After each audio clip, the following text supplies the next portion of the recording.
Hi, I'm Lippy. And I'm Grumpy. Together we're Lippy and Grumpy do podcasting. In this episode, outrageous refunds, slow supermarket lanes, buying Stonehenge, and is it an ick?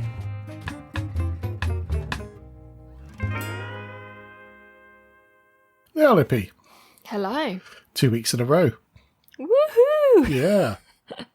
So, many moons ago, we covered a bit about a boat that was parked on the equator and also the international date line. Yes. So that technically it was in 2 centuries and 2 decades and all the rest of it.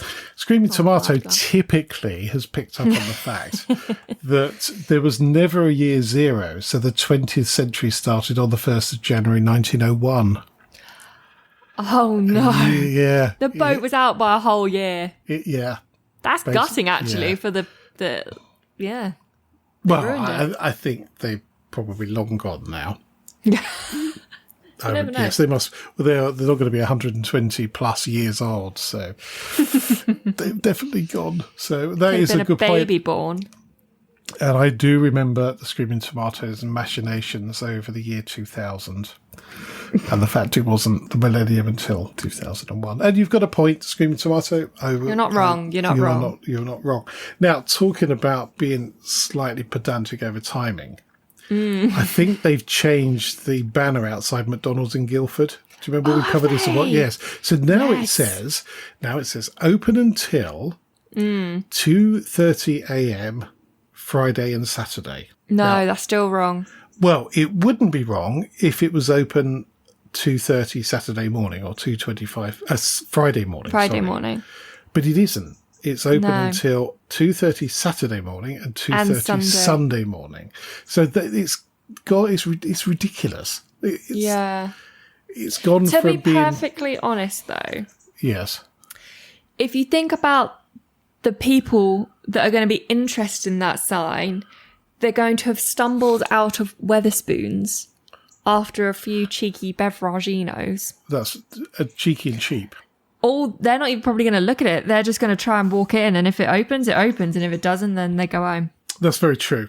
I don't think. And then the people that are sober are going to know what they mean, know what they're implying by that. Well, are they? Or they're going to stand there and go, that can't possibly be right. Yeah, true. But it's interesting when you look at their opening hours. For Friday, it says whatever time in the morning to 2:30 a.m., which is not strictly speaking correct. No. But I think I might have to take this up with them because it is confusing and it causes road rage every time I go through Guildford. Do you know what I've realised? It's very obvious that you're retired now. Well, not quite. Got another week or so. Well, once this is out. Oh yeah, it will be actually. Oh no, it'd be retirement day. This will be the 15th. Yes. So you'll have lots of free time to whinge to McDonald's. And if you could get us free meals for life, I would appreciate that. Oh, no. No, definitely not. Now, many editions of Private Eye have gone through my hands since we previously did a podcast. Yes. In sometime in June. And I was slightly bemused to find one in Funny Old World, which is perhaps my favourite column in the whole paper. And this was about a South African wedding photographer who was contacted by a woman who engaged him in 2019 to take her wedding photos. And she says, well, I'm now divorced and those pictures, I and my ex-husband don't need them anymore. You did a wonderful job on them, but they went to waste as we are now divorced. I need a refund of the amount we paid because we don't need them anymore. I actually don't know what to say. That's a joke, right? No, it's not. No, it's absolutely not. The audacity. Yeah, so he emailed back and went, no. And obviously. She decided to involve lawyers to try and get a 70% refund of the total fees. It's not his fault that you didn't last in marriage. No. So the woman's ex-husband subsequently contacted the photographer. I read the articles he commented, and I apologise on her behalf. So, you can see why I divorced her. Absolutely right. No great surprise there. Yeah. Crazy. Absolutely. But it is a bit indicative of what's going on at the moment with some people.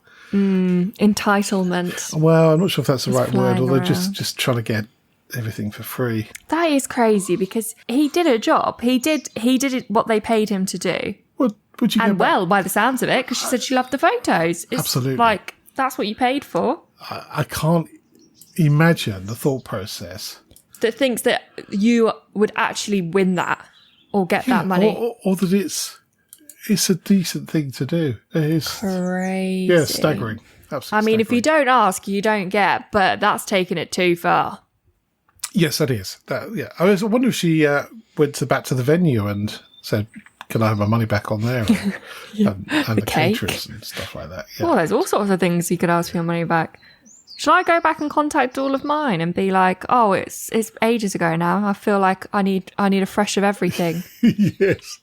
I'm going to redo it. So can I have my money back?" Unless you want to be the most disliked person, I'd avoid doing that. So anyway, on the other scale of things, I've got an article here about a Dutch supermarket, and they've introduced a slow checkout for lonely elderly people who want somebody to talk to. Oh, that is on the other end of the spectrum. It is the other end of the spectrum, and also the other end of self-service checkouts as well, which Yes. I just dislike with them. Maybe that's what I should do as my next job. What, self-service Work on a checkout? No, I want to work on a slow service checkout and just chit chat to elderly people. Well, that would be Scan their good shopping. if any of the British supermarkets would do that, but No, yeah. I don't think they would.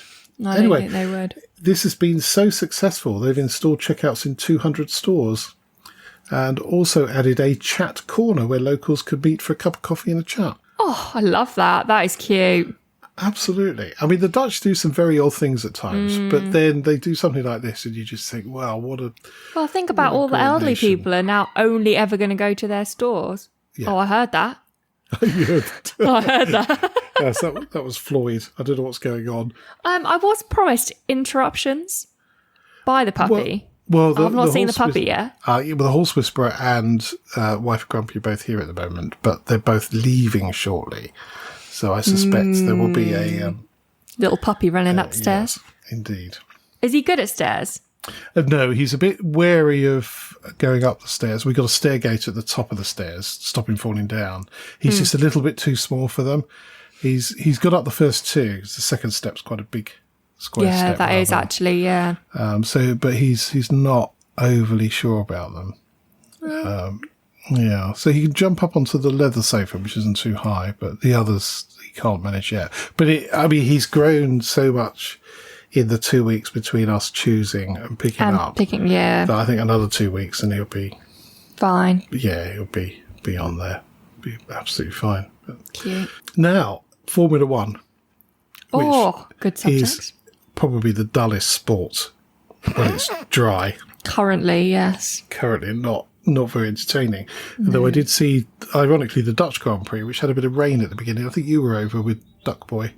Yes, that was quite dramatic, actually. And it was quite good for about That was 15 very- minutes. yeah. And then just got all very boring. But it got me thinking that maybe what they should have, a bit like you have on a golf course with the timed sprinklers, you have a sprinkler on the corner that comes up at random. Oh. So you never know when it's going to pop up. You're probably going to be on slicks unless it's raining, Yeah. which would really mess the field up. It would, but also, that is a serious hazard. Well, I think there needs to be a little bit more hazard. Maybe they should get like a 1 minute warning. No, I don't think so. No. No, I just think... I mean, maybe there should be some sort of flag to say it's occurring. Yes, just so that they can slow down in time. They don't just hit the wet patch. Yes. It's more. Yeah. It was quite a good race couple weekends ago. I can't remember how far ago it would have been now, but Was that the it Dutch was. one? It was the Red Bull. It was Italy. No, it was Italy. Not. It was a Ferrari one. Italy. Oh, okay. Oh, Monza. At Monza. Yeah, it was all right. It's interesting watching second, third, fourth, fifth. Yes. That's what I'll say. Yeah, that's the Yeah. problem. It's further down the field is the racing's happening, not for first. It's all a bit roundy. But I think it's a little bit hypocritical of other drivers saying, well, it's not fair because Red Bull are always winning, Well, But it happens though. Hamilton had it with Mercedes. Exactly. It comes in flows. Next year, maybe there'll be someone to compete. There isn't this year. That's what it is. But also, I think, can't remember what I was going to say. Do you know when you carry on your sentence and then it just goes? no, honestly. Oh, yes. He also broke a record, though, that weekend at Italy. 10 consecutive wins. Blimey. Yes. So that is quite, like, he's doing well. Got a hand Yes. to him. He's as arrogant as the rest of them were when they were winning as much as he was. He probably is. He just feels a little bit more... Rude. The thing is, I think he looks so young. He looks about 12, which I don't think helps. He always reminds me of one of the characters in Blackadder, the Pitt the Younger.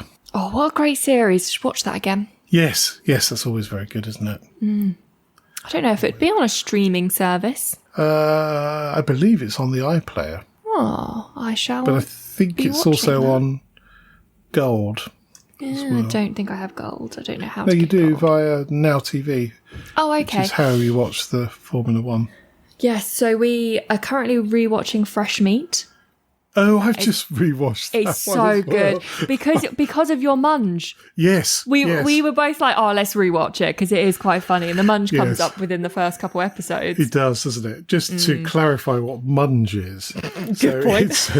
It's a vegetable dish that Josie, one of the freshers, makes for a party early on, which is undeterminable ingredients. Whilst we were in Swanage, Wifey Grumpy says, "Oh, do we need to go shopping?" I went, "Nope, I shall go and Make a create munge. something."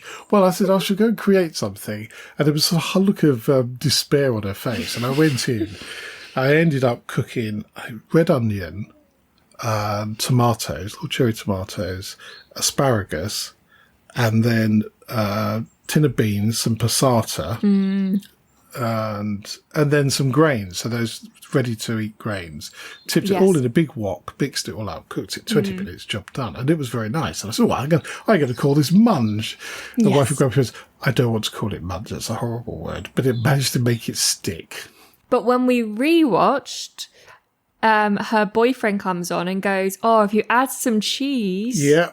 it's chunge." Chunge, yes. Yeah, we need to do that next time. Just We throw do, some absolutely. mozzarella would be good on that. Mozzarella, or I threw in a little bit of parmesan, which is quite Oh nice. yes. I will let you in on a slight secret in that.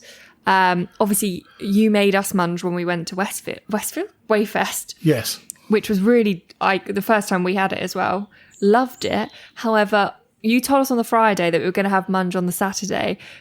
Duckboy and I driving home to pick up a parcel on the Saturday morning. He goes, "I'm not sure I want the munge, to be honest with you." Oh, really? It's like, it doesn't sound very nice. And I was like, no, trust me, it'll be fine. Like, it will taste good. Well, that's good. Yeah. And then he loved it. He really enjoyed it afterwards. Yeah. Because I asked him when it was just us two, and he was like, no, it was really nice. I really liked it.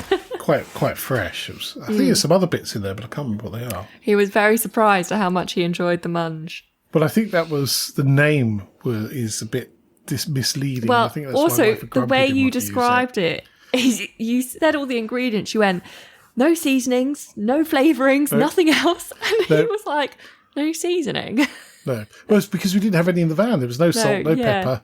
It wasn't described very appetizingly. No, absolutely That's not a word, but we're going to make it a word. It is now. So many years ago, we covered Doom running on, I think it was a pregnancy stick. Oh, yes. A few other things, yes. Apparently somebody's managed to get it running on a McDonald's kiosk. Ooh. Yeah, I haven't. I've just got Doom running on a McDonald's kiosk on the notes. I have no link, so I can't It's in those remember. big self-serve white That's ones. the ones. Yep. Yep. So I don't know whether somebody's got hold of one and made it work, or made it work they've on meant one that's in a shop. McDonald's. Yeah. Well, I mean, if you can do it on a pregnancy, I feel like on a pregnancy test, then I feel like you can do it on pretty much anything electrical. Yes. Yes, I would think. Well, you couldn't do it on a hairdryer. That's electrical. And that has a screen. Okay. Point That's a taken. screen. Point taken. I would like to point out this that we are not sponsored in any way by McDonald's, despite having mentioned them twice. But if they would like to sponsor us, I would take that. I don't think I would. I would wear McDonald's merch all day. I would not. No, would you not? You wouldn't wear burger pants? No. Talking of merch, as I'll be retired soon, we can make some proper merch. I might investigate that a bit more. It's been a bit lacking. Now, as you know, I like an otter. You do like an otter, yes. I do like an otter. And sea otters have been reintroduced into Oregon, and they're a vital part of the sea infrastructure. So they quite like sea urchins. In fact, they just devour them. They'll eat them until they pop out of various... I think I've seen a video of them trying to crack one open. Yes, there are some classic video footage of that. But the problem with the sea urchins is that they eat kelp. So if you don't have otters, you have too many sea urchins and not enough kelp, which is obviously vital for all sorts of stuff in the river. Other animals. Yeah, or sea, because they're sea urchins. So they've reintroduced the otters, which have taken, and they're gradually munching their way through a few years' worth of sea urchins. And as a result, the kelp fields are increasing, which is crucial to the health of the marine ecosystem, provides a vital habitat for fish, but also naturally removes carbon. So otters are helping in the fight against carbon. Well done, otters. Yes, well done, You're otters. not just cute. No, they're cute and they're useful. Helpful. Very helpful. So, yes, we'll keep an eye on how that's going. But presumably they're doing well, so they should flourish again. The question, of course, is how did they become not there in the first place, which is worrying. Which is a worry. So yes, we'll keep an eye on that. Now, also going back a while, I've had a number of rants about people talking at concerts. And I don't mean festivals, because that's sort of expected to a degree. And the thing is with a festival, if you don't want to hear other people talking, you go right to the front where you're just immersed in the sound, which is great. And it's harder to do on a small inside venue, as I've explained. But this has seemed to have got quite out of hand. So we had an instance where John Mellencamp basically stopped the concert and said, right, if you don't stop talking, I'm going. I'm just going to walk off and that's it. Fair. Which had the desired effect, but people seem to have retaliated by throwing things onto the stage, including a wheel of cheese, which was thrown at Pink at Hyde Park this year. What? A wheel of cheese, a wheel of brie. So a big I mean, wheel. Delicious.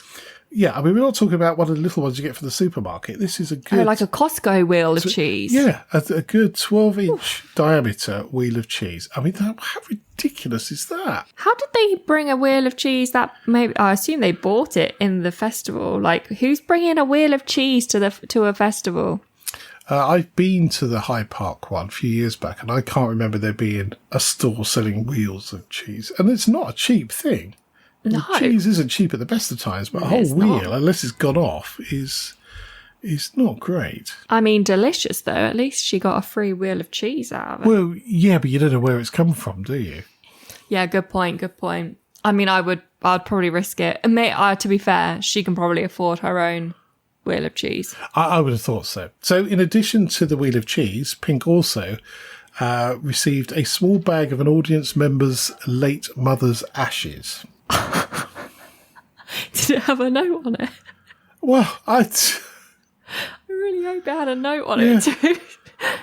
Maybe that's so weird.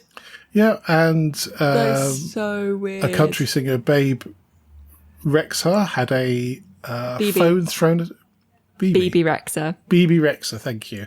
Had a phone thrown at her. Oh, was it they want her number? Oh, that's not good. No, hit her in the head, ended with stitches. So this has got to stop. Yeah, that is really bad. Infantile behaviour at concerts is not acceptable. See, at Harry Styles, they throw flowers. Well, that's okay.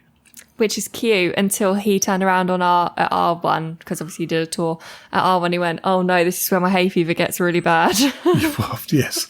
But talking of ashes, I heard a really, weird story. So Radio 1 do a segment called Is It Just Us or Is It Just Me? And it's normally like a family tradition that a family does.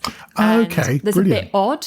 Yeah, and they go on and then they try and find other listeners that do the same thing. And there's been so many good ones of like really random things. Like there's one family that cheers every time a what are they, trifle is brought in for dessert. They clap the trifle, but it's only ever a trifle they clap. They don't clap any other dessert. So that was quite a funny one. Yeah. And actually, yes, there was another family that did the same thing, which seems a bit weird, but there we go. Does seem However, a bit weird. Last week there was a gentleman on and they didn't find anyone who does the same thing that he has or is doing, in that he keeps his father's ashes in his work van with him so that he's with him all the time. I kind of understand that. I do, yes, but he, like as a workman, picks people up and he gets people to say hello to the ashes. Oh.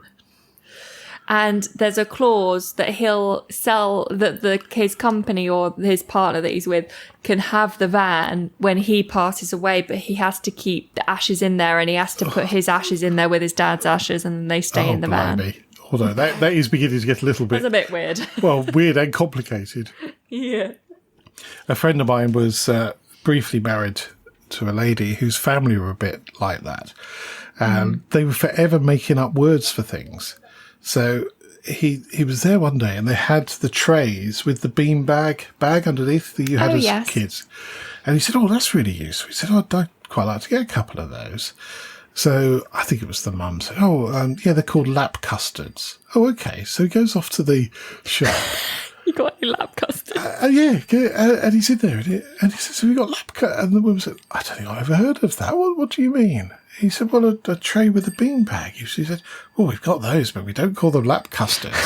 And he got back and he relayed the story. And she said, oh, no, that's just what we call them. I mean, I'm not going to lie. There's one thing to call it that, but there's one thing to tell somebody else that wants to purchase one that's what it's called. Because you obviously know that's not what it's called, but you just call it that and that's fine. But don't send someone to a shop to ask for it.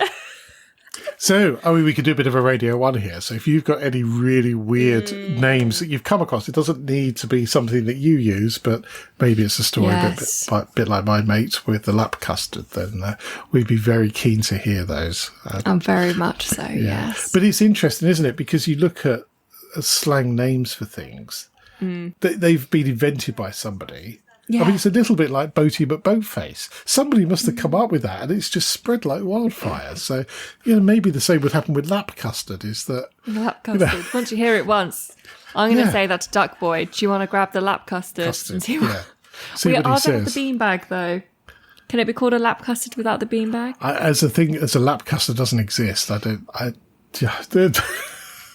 Just bizarre. Yeah. Very bizarre. Now, going back a few months, we had a trip to Longleat. And on the way back, we stopped at Stonehenge because I've been past Stonehenge many times, never actually been up to the stones. And you used to be able to do that when we were kids, but we never went in that direction. And we were appalled at the cost of going, which we sort of just drove past them. But it was a bit expensive. And I've since found out there's a public footpath that runs a little bit further out that you can walk along and see them. But not that much further out. No, not enough to justify not to the point where it's worth paying the difference to get like a metre in. So I was interested to come across this little story, which is in 1915, millionaire Cecil Chubb, and I'm assuming that's the Chubb from Chubb Locks, but that is an assumption. Not Chubba Lollies. He went to an auction to buy dining chairs for his wife and came back with Stonehenge. He bought Stonehenge. Love that. That's great. 3 years later, he gave Stonehenge to the country on the condition that the entrance fee would never cost more than £1 and that locals could always have free access. Now, somehow in there, Heritage Britain, or whatever they're called, Heritage England, have twisted that. So, well, that was a shilling back in 1918. Oh, inflation. So a shilling then, I can't believe it's 27 quid now, or whatever the cost it was. Well, yeah, because I feel like a shilling is probably like a fiver, maybe. So, having tried to work out how much a shilling is in today's money, we failed miserably. However, it's of note that you obviously have to go to the visitor centre, which they've clearly spent a lot of money on, and is probably quite useful in finding more about the site out. But they've got off-peak, standard and peak prices. So it changes. So the cheapest standard price is $23.60. For one person? For one person. Just to walk around some stones? Like, you could pay that to get into a zoo. Yeah, I can't remember how much we paid for Longleat, but it wasn't, I don't think it was as much as that. So, crazy. I mean, you could argue, well, actually, you're getting more than just the stones, but you don't have the option to pay a shilling, whether inflated or not, just to go and see them. So it's I'm a bit miffed at that, because it's not making it accessible to all. $61.70 for a family of 2 adults and 3 children it's not. That's a lot of money. It's which is why it's so full of foreign tourists. Because when you go on holiday, you have no idea what things cost. No correlation. So, Lippy, you've got a new feature. I do. Yes, it's called It's an Ick. It's an ick. Do you know what an ick is? No idea.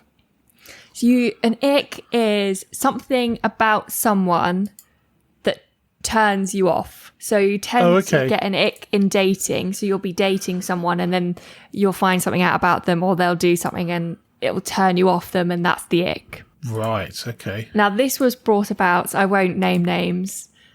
I'm going to have to say a word I can't say now. I'll keep it anonymous. Okay. I think I did it right with that one. That sounded okay. You know what word I mean. Yes. Because they're dating and Duckboy came home going, oh, listen to this, and put the person on speakerphone, and they wanted to check that it was a valid ick, basically. Okay. So the ick was when the girl had a picture of just herself as her phone background. Oh, that's somewhat unusual. It's an ick, isn't it? Yes. Oh, I think first... common parlance is red flag, isn't it? Oh, yes. That's a red flag. I prefer the word ick, though. Ick. Yeah, so do I. I prefer the word ick. But that is a very self-centered person, if you ask me. Or has no friends or interests. Or that. But then you just have like a pretty picture of some flowers or something. Well, I have a picture of 2 frogs under a leaf on my backdrop. Lovely. Yes. Well, it reminds me of me and Wife of Grumpy.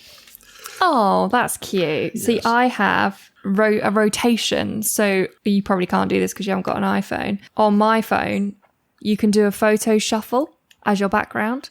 Okay. So every hour, I get a new picture of Chris. Ah. Oh, it's gone off.